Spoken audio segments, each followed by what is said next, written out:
47.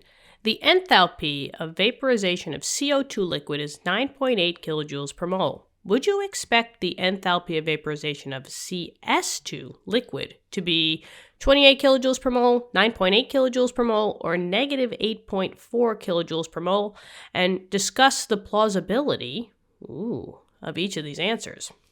Okay, so I guess discuss the plausibility means basically, which answer would be the most correct answer, or is there any throwaway choices that we can get rid of?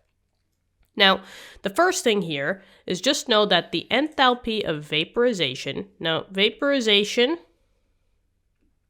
is always a process in which your substance, whatever it is always starting off as a liquid and vaporizing into a gas. And just know that vaporization is always an endothermic reaction.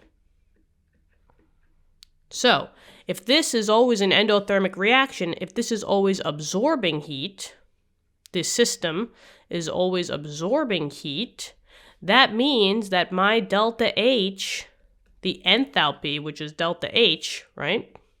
This is just a delta H value. The enthalpy of vaporization, so maybe I'll put vape, has to be a positive number.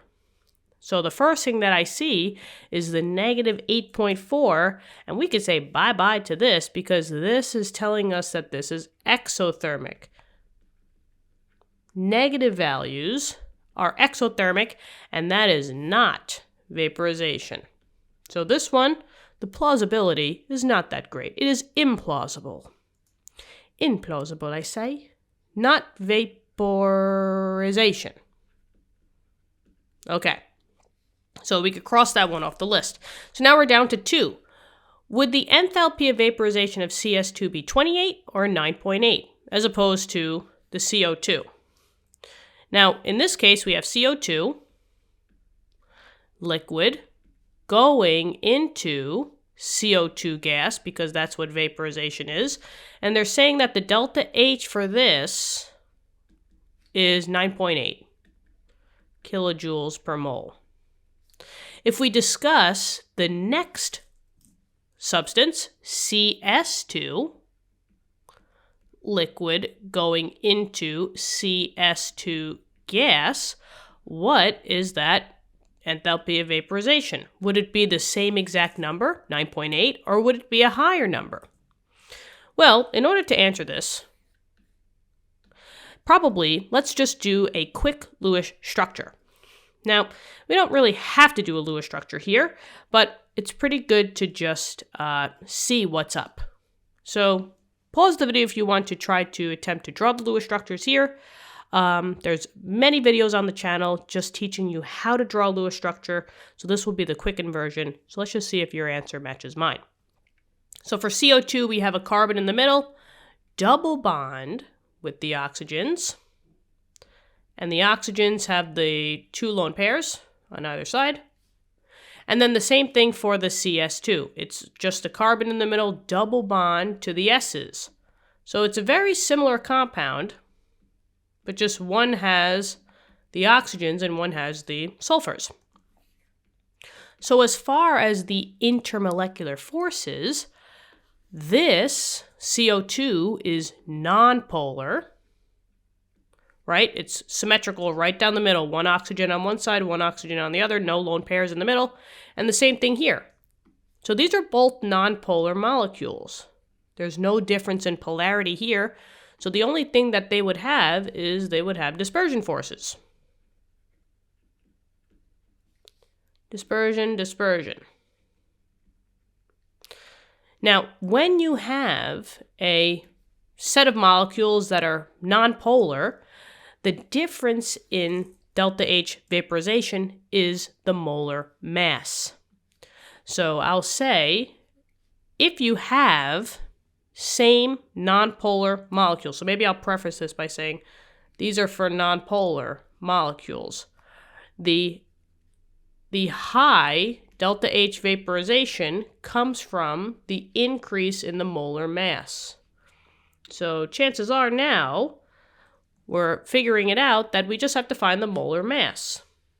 So the higher the molar mass, the more enthalpy of vaporization for nonpolar molecules.